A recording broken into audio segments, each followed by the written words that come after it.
personnes prendront en cours de route. Donc voilà, je vous propose qu'on démarre. Donc je vais commencer à prendre la parole et puis après Paul vous présentera aussi certains éléments du bilan. Alors, pour commencer, peut-être rappeler dans quel cadre s'inscrit le travail qu'on fait sur la filière bois énergie. Donc il y a un programme d'animation que l'on a proposé à l'ADEME et la région, donc sur une période de 3 ans, 2018-2021. Donc ce programme financé par l'ADEME et la région, et nous on travaille en partenariat avec la FQMA Normandie Ouest et le CIVAM, qui eux vont travailler sur le développement de la filière plutôt en milieu agricole, hein, que ce soit au niveau du développement des chaufferies que de l'approvisionnement. Et on a également dans le réseau des acteurs donc les syndicats d'énergie, donc regroupés au sein du territoire d'énergie, qui se sont associés aussi à l'animation de ce programme, notamment sur le volet développement de projets de chaufferie et notamment en milieu rural. Donc voilà, c'est un programme sur 3 ans, effectivement, on arrive à la fin de ce programme et on est en train de travailler avec les financeurs pour renouveler pour une période de 3 ans. Donc, on devrait continuer donc à travailler donc sur différentes actions qui concernent le bois énergie. Donc vous avez les 5 volets un petit peu des 5 thématiques d'action. Donc il y a un volet sur la coordination générale et la communication que Biomasse Normandie pilote donc avec l'appui de la CUMA Normandie Ouest. Et après on a quatre thématiques principales qui portent à la fois sur la ressource, sa mobilisation, et faire un petit peu aussi le bilan de la ressource et des usages. Une partie sur la structuration de l'approvisionnement et notamment l'approvisionnement des chaufferies collectives. Le développement de projet qui est un volet important puisqu'on a des objectifs très ambitieux à atteindre au niveau de la région Normandie sur le développement de cette énergie renouvelable. Et puis le suivi des chaufferies en fonctionnement. Alors,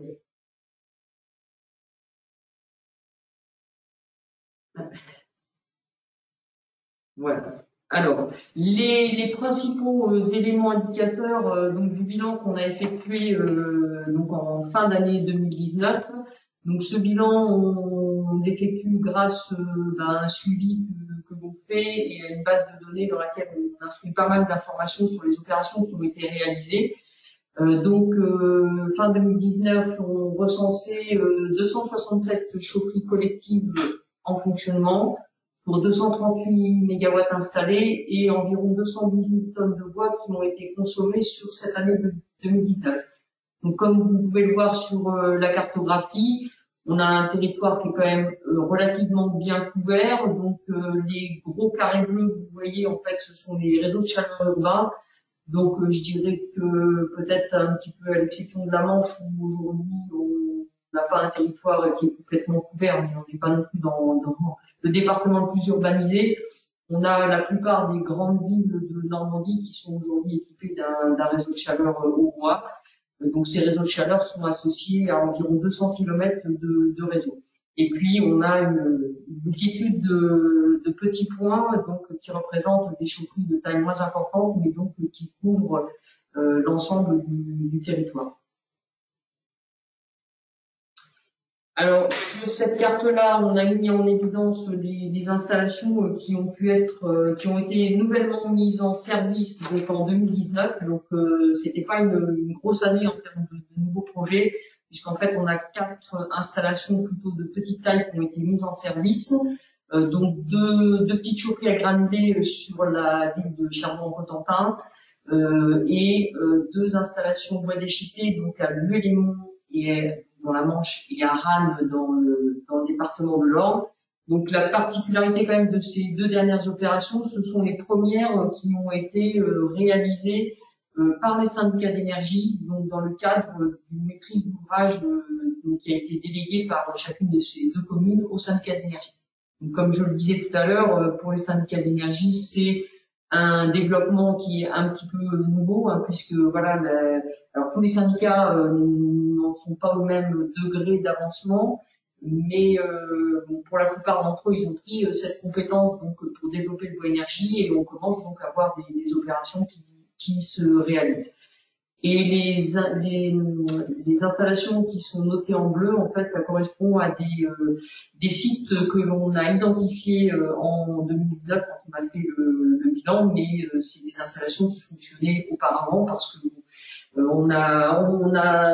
y a quelques installations dont on n'a pas forcément connaissance au moment où le projet se réalise, donc on est toujours preneur d'informations, même quand elles arrivent un petit peu ultérieurement pour pouvoir enrichir cette base de données.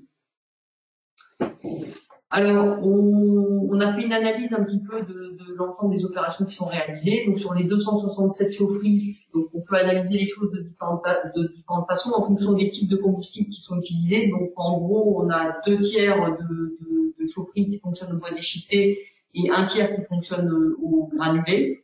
Alors, sur le parc, on a deux chaudières qui fonctionnent aux anadlins, donc en Haute-Normandie, pour 2 lycées, l'un à Dieppe et l'autre au Neubourg, et on a 4 petites installations à bûches, donc dans des communes rurales qui sont également en fonctionnement et que l'on a référencées.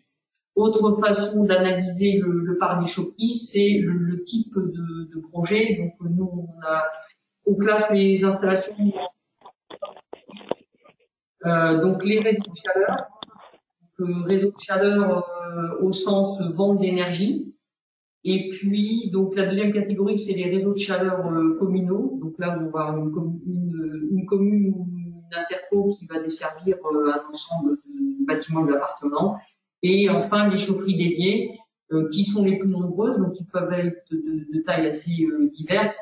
Donc, vous voyez, on vous a donné pour chaque catégorie de projet un petit peu les fourchettes soit les moyennes, soit les fourchettes de la taille des installations. Donc, bien évidemment, sans surprise, les réseaux de chaleur urbains sont les moins nombreux, mais sont ceux qui représentent le plus de puissance installée et de consommation de bois. Donc, voilà un petit peu comment les choses se répartissent. Alors, on analyse aussi donc sur ces installations en fonctionnement le patrimoine qui est chauffé. Donc globalement, ces 267 chaufferies desservent environ 52 000 logements, qui sont essentiellement des logements collectifs sociaux raccordés sur des réseaux de chaleur. On a également tous les établissements donc du secteur sanitaire et social, donc avec les hôpitaux et les établissements pour personnes âgées, donc ça représente à peu près 10 000 lits. On a aussi beaucoup d'établissements d'enseignement, que ce soit les collèges, les lycées, mais aussi les écoles, plus quelques établissements du supérieur ou des établissements de type MFR ou voilà, essentiellement. Des centres aquatiques, beaucoup de bâtiments de collectivités, puisqu'on a quand même beaucoup d'opérations qui sont montées par les communes. Et puis environ 130 bâtiments divers et variés qui sont essentiellement des bâtiments tertiaires publics ou parapublics.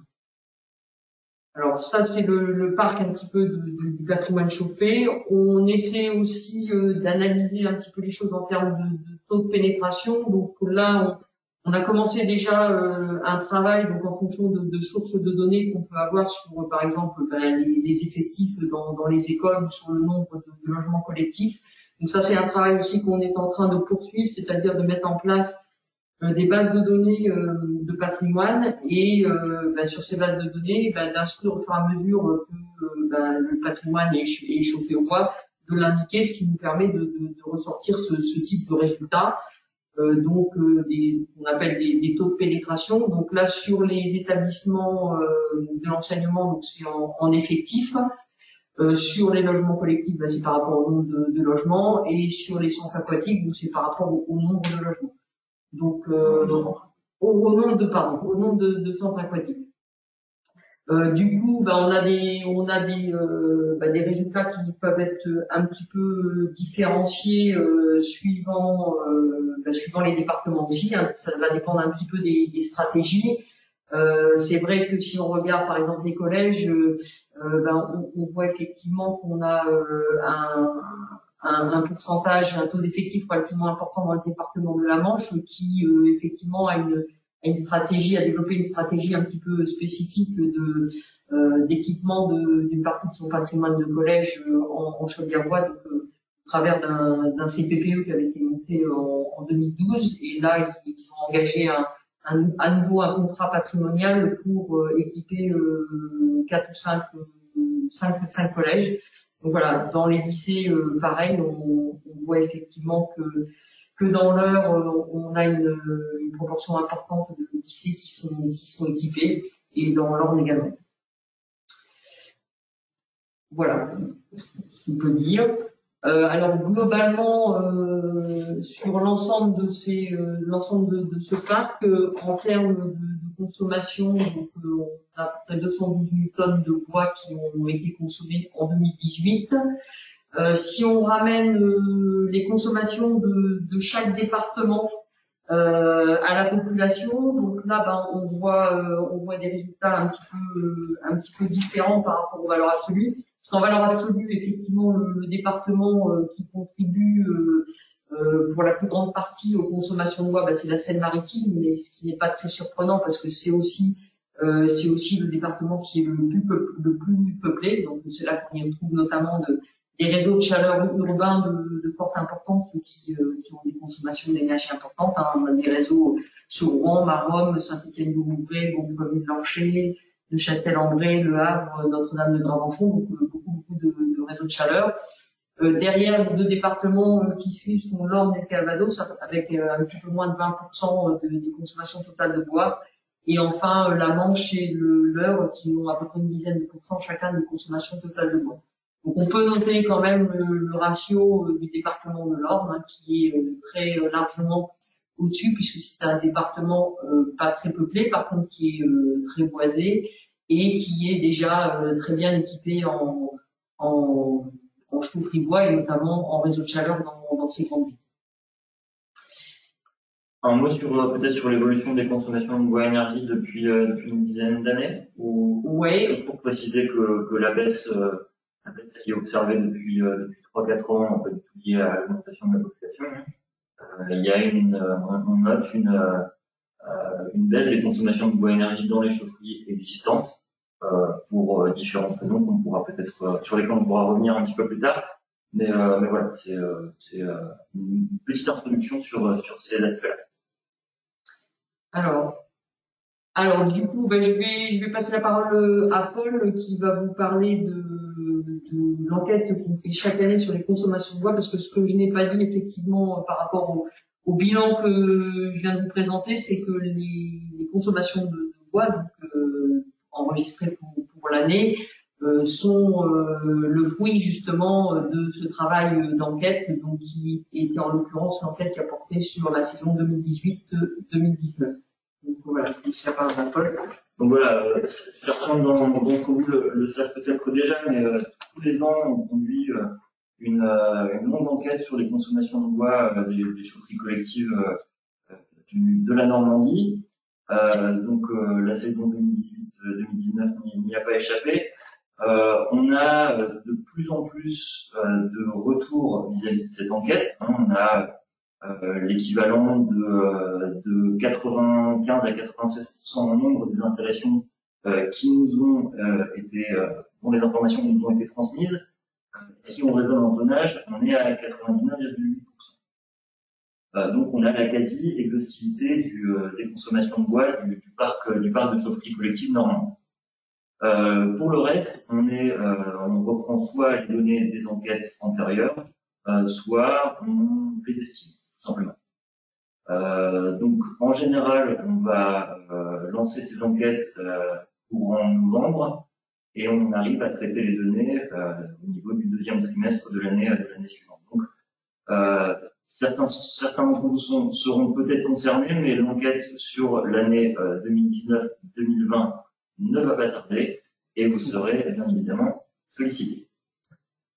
Vis-à-vis des résultats. Donc, au niveau des résultats, donc cette enquête nous permet d'avoir une vision assez globale des choses, autant du point de vue des structures qui approvisionnent les chaufferies, donc les structures de premier niveau, celles qui ont un contrat d'approvisionnement de ces installations, que du point de vue de la nature des produits qui sont livrés, et de leur origine. Donc ici, vous avez la répartition des tonnages qui sont livrés par structure d'approvisionnement, avec une large prédominance de deux acteurs qui sont biocombustibles et BEF, donc Bois Énergie France, filiale de Dalkia, qui approvisionne uniquement les installations de Dalkia, et d'autres fournisseurs.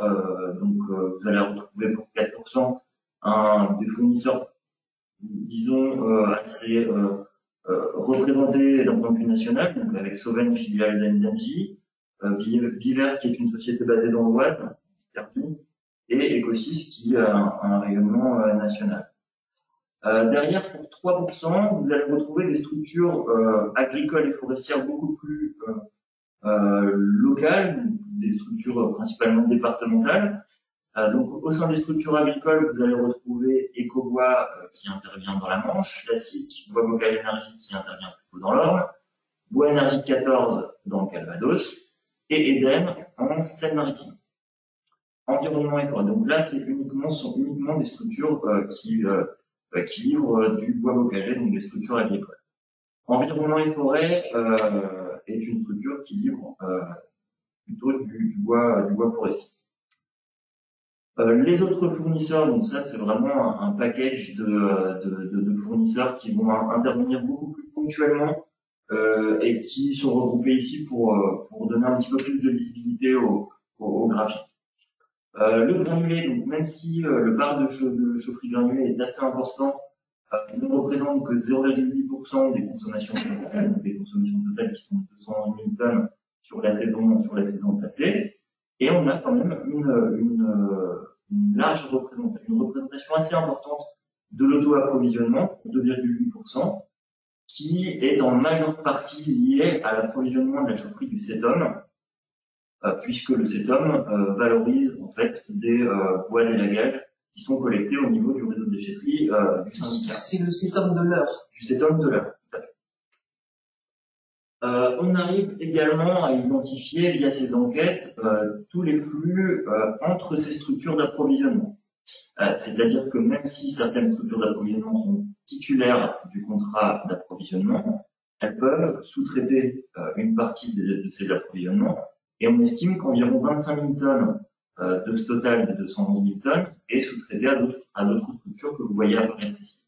Donc c'est le cas de biocombustibles qui approvisionnent certaines chaufferies de BEF. C'est également le cas des structures agricoles qui approvisionnent certaines chaufferies de BEF et de biocombustibles.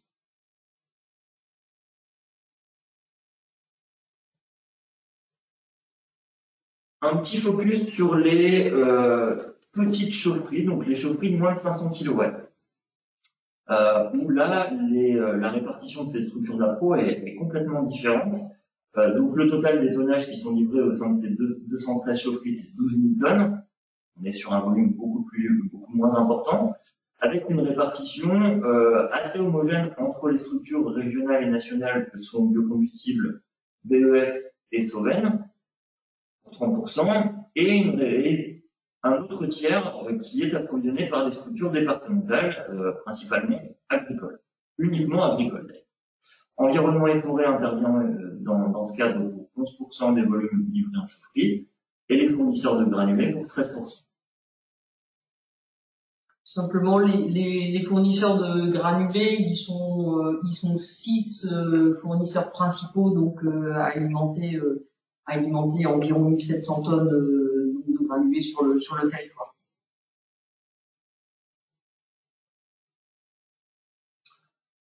En termes de nature de la ressource qui est valorisée en chaufferie, donc on a une large prédominance de la plaquette forestière bocagère et d'élagage qui représente à peu près 165 000 tonnes de bois valorisé.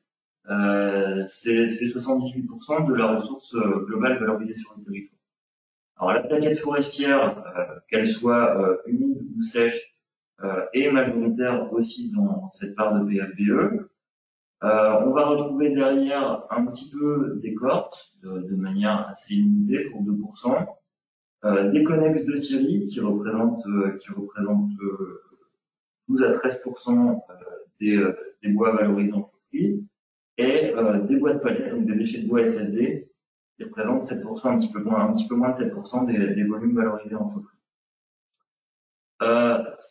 Donc les granulés sont toujours à 1%, les Z-Medlin sont assez minoritaires. On ne fait pas apparaître ici la bûche puisque le trait, on n'aimerait pas le trait. Ces bois proviennent à 92% de Normandie. On a une visibilité assez claire sur l'origine de ces bois via cette enquête. On peut aussi dire qu'environ un petit peu plus de la moitié de ces bois provient directement des chantiers et ne passe pas par plateforme. Alors, on espère pouvoir avoir également une meilleure visibilité sur les taux de plaquettes certifiées, principalement PEFC, qui seront valorisés en chaufferie. Aujourd'hui, on arrive à flécher environ 13%, soit 28 000 tonnes de bois qui seraient certifiés PEFC, mais ces 13% ne représentent pas l'exhaustivité des structures d'appro. Donc, à minima, on a 13% de plaquettes PEFC qui part en chaufferie collective. Voilà.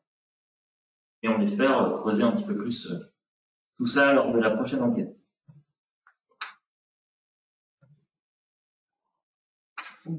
Je reprends le relais. On vous a présenté les éléments concernant le secteur du collectif. Donc cette diapo, c'est un petit peu pour élargir un petit peu la vision des consommations de bois énergie à l'échelle de la région. Donc en ajoutant le secteur agricole et le secteur industriel.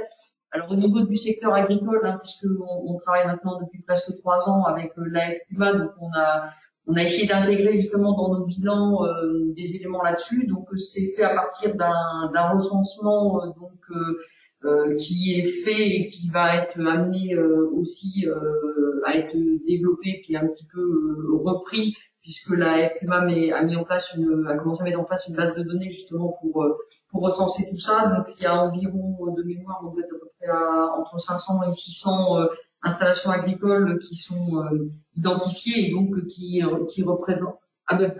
Pardon, excusez-moi, on peut s'écrire. Un petit peu moins. Près de 300 installations agricoles recensées et donc qui auraient une consommation de l'ordre de 8 000 tonnes. Donc là, on a fait ça, on a estimé les consommations à partir des puissances et puis d'un nombre d'heures de fonctionnement un petit peu théorique, parce qu'on n'a pas l'essentiel des consommations étant de l'auto-approvisionnement, on ne dispose pas de données précises là-dessus. Alors sur le secteur industriel, là on a moins d'installations, une 50aine d'installations que l'on a recensées. Par contre, on a des niveaux de consommation qui sont importants, puisqu'on est à peu près à 510 000 tonnes sur 2019. Donc ce qu'on peut dire, c'est que le secteur du collectif représente à peu près 30% sur l'ensemble de ces 3 secteurs agricoles, collectifs, industriels. Par contre, c'est vrai que si on intègre la part des consommations de bois liées au chauffage domestique, qui reste l'essentiel des consommations, ça représente 4500 gigawattheures. Dans ces cas-là, le secteur collectif représente à peu près 10% des consommations totales de bois énergie en Normandie, sachant que le bois énergie est bien évidemment la première énergie renouvelable en Normandie.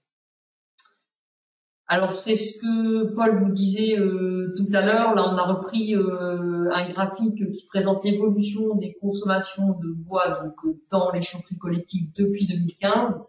Donc grossièrement, on avait une certaine stagnation de la consommation sur les 4 dernières années. Et puis en 2019, on a quand même enregistré une baisse relativement sensible, à peu près 25 000 tonnes de bois en moins consommés.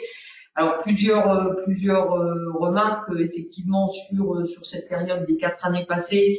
On a eu finalement peu de nouveaux réseaux de chaleur urbains qui ont été mis en service. On en a eu 4. Donc il y a eu le réseau de chaleur de Flers, le réseau de chaleur sur Rouen, ça peut être celui de Campeux peut-être. Sur Rouen, le dernier mis en service. On a le réseau de chaleur de Caen Sud.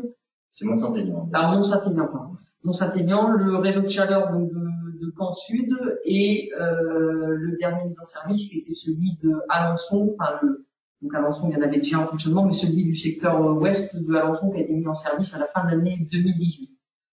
C'est vrai que si on prend les chiffres en 2015, on avait effectivement 216 installations, 267 en 2019. Certes, un nombre relativement, une augmentation un peu conséquente en termes de nombre, mais ce sont beaucoup des petites installations de moins de 200 kW qui ont été mises en service, puisqu'on en a dénombré à peu près 58 sur la période. Donc, comme le disait Paul tout à l'heure, donc cette chute un petit peu des consommations qu'on constate, alors elle n'est pas liée non plus à la rigueur climatique, parce que finalement entre 2018 et 2019, il y a eu une petite baisse de la rigueur climatique, mais de l'ordre de 1%, donc c'est pas ça qui explique les choses. Nous, ce qu'on a pu constater dans la dernière enquête, c'est qu'on avait quand même une douzaine d'installations qui avaient été à l'arrêt sur la période de l'enquête qu'on a faite. Donc ça joue. Et puis on a eu aussi ces dernières années quelques installations importantes sur des réseaux de chaleur où ont été installées des installations de cogénération, qui fait que la priorité étant donnée à la valorisation de la chaleur récupérée sur les cogénérations, et du coup ça induit mécaniquement une consommation moins importante de bois énergie. Donc on est dans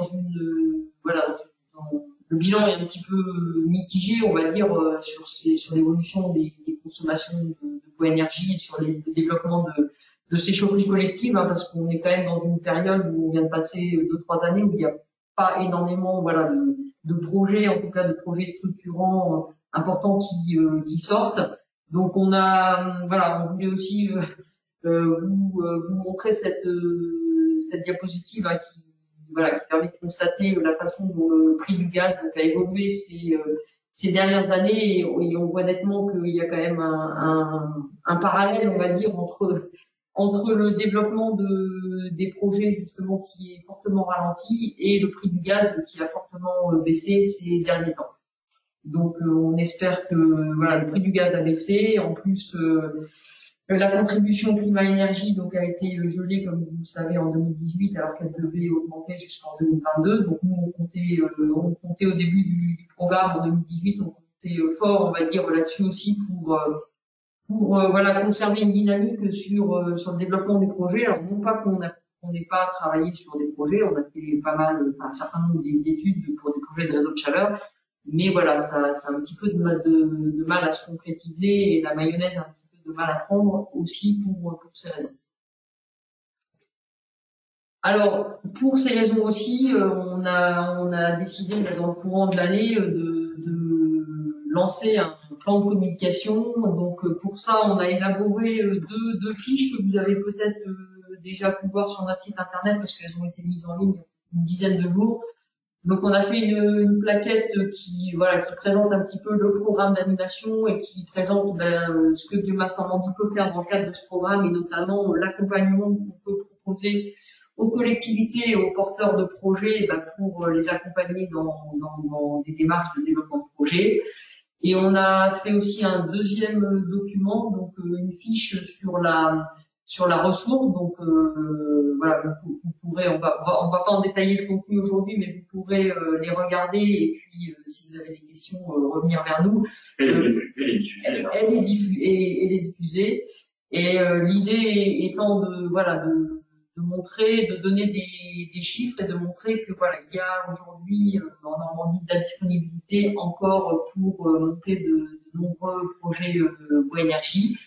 Donc cette communication, en fait, elle va être lancée là d'ici la fin du mois et dans la première quinzaine de novembre.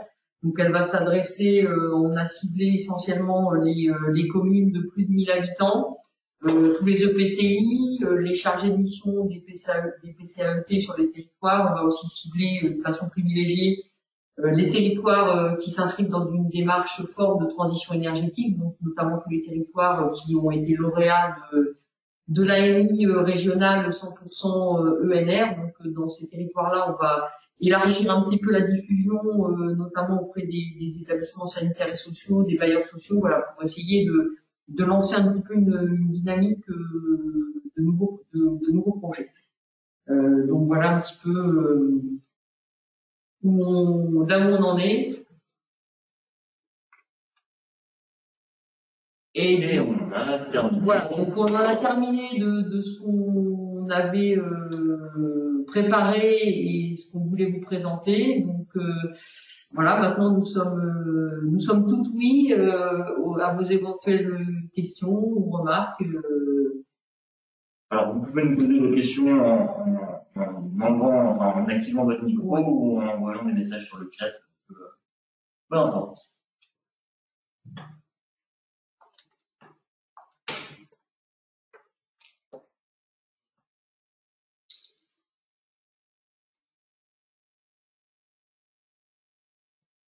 On vous a livré pas mal d'informations, donc effectivement, vous n'avez pas ça sous la main, donc c'est pas forcément évident de rebondir. Mais bon, après, si vous avez même voilà d'autres sujets qui sont pas directement liés à ce qu'on vous a présenté, mais qui concernent le Bois Énergie, n'hésitez pas. Voilà, c'est aussi ces webinaires, ça doit aussi être un temps d'échange entre nous.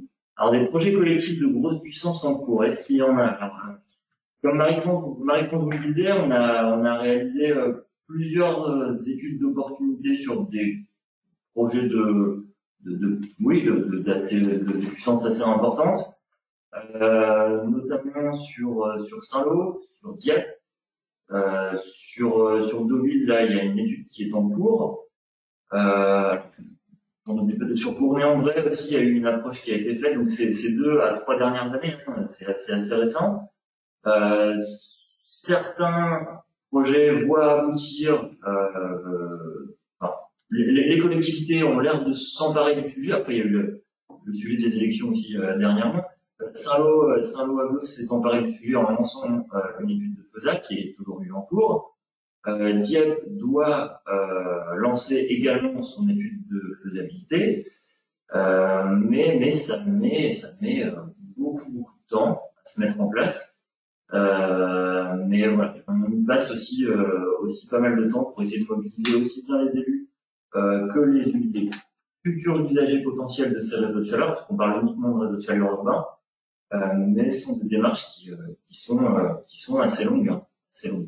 Alors, simplement pour ajouter, il y a une opération qui est en cours et qui est relativement bien engagée. Alors, c'est un réseau de chaleur, c'est pas une très grosse puissance, mais malgré tout, c'est un réseau de chaleur donc qui va se développer dans la Manche sur Coutances. Donc voilà, on sera entre 700 800 kilowatts, donc c'est pas un très gros réseau de chaleur, mais malgré tout. Si je souhaitais le souligner aussi, c'est parce que ça va être le premier réseau de chaleur qui va être monté donc par un syndicat d'énergie. Donc c'est le SDEM 50 qui est à qui la ville de Coutances donc a délégué la compétence au réseau de chaleur, et donc c'est le syndicat qui va monter cette opération. Je me permets juste, c'est Monsieur Guillot, parce que du coup, est-ce que vous pouvez simplement nous dire de quelle structure vous êtes, parce qu'en fait, vous n'êtes pas dans notre liste, c'est pour ça que je me permets, je suis un peu indiscrète. Alors, je crois que vous nous répondez sur le chat ou vous pouvez avec votre micro, hein, on peut échanger. Juste pour rebondir ensuite sur la question de M. Guillot, il ne faut pas oublier aussi les gros projets du Havre Sud et de la Petite Ouvrie qui sont en cours, qui sont déjà très très avancés, donc qui seront les 2 plus gros réseaux de chaleur normands. Alors, une question sur les projets industriels de forte consommation. Alors, comment est-ce qu'on les fournit? Aujourd'hui, les industriels, c'est à peu près 510 000 tonnes de bois qui ont été consommés en 2019. Donc, comme on l'a vu tout à l'heure, les chaufferies collectives, c'est de l'ordre de 210 000 tonnes. Donc, effectivement, c'est des consommations qui sont très importantes, enfin relativement beaucoup plus importantes que dans le collectif. Ce qu'il faut dire aussi, c'est que ces consommations-là, elles sont le fait d'un nombre beaucoup plus restreint d'installations, hein, puisqu'on doit avoir à peu près 75% des consommations dans l'industrie qui étaient le fait en fait de 3 installations de cogénération. Donc voilà, on a une concentration importante avec des évolutions aussi qui sont qui sont importantes puisque, comme vous le savez, donc, enfin, les trois installations les plus importantes, donc qui sont AA, l'UPM Chapelle d'Arblay et CEPOL. Donc vous avez certainement tous entendu parler dans l'actualité que l'UPM Chapelle d'Arblay a fermé. Donc on a aussi ces dernières années globalement des évolutions des consommations en Normandie qui sont à la baisse du fait des évolutions des consommations dans ces quelques grosses installations normandes. Donc alors après, est-ce qu'on a assez de matière en Normandie? Eh ben, écoutez, on vous invite à prendre connaissance de notre plaquette, la plaquette qui est disponible sur notre site. Mais oui, on a une disponibilité qui est assez importante en Normandie.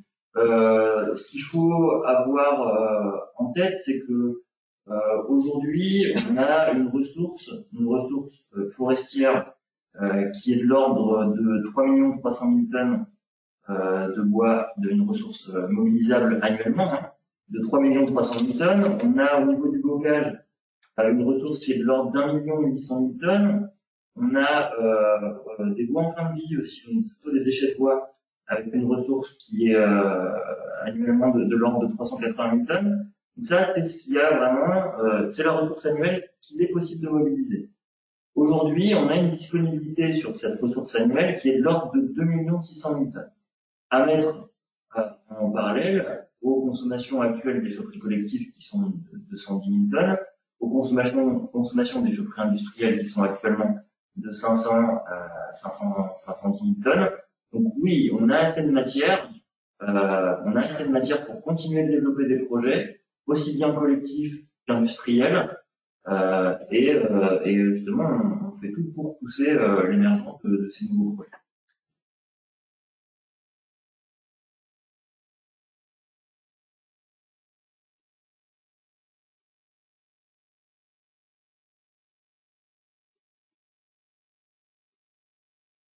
Et en termes de flux, alors sur les industriels, on a UPM a fermé, mais UPM valorisait quasi exclusivement des bois en fin de vie.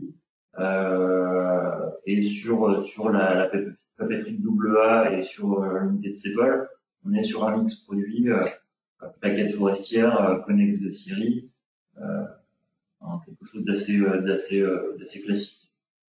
Un petit peu de déchets de bois à 7 mm.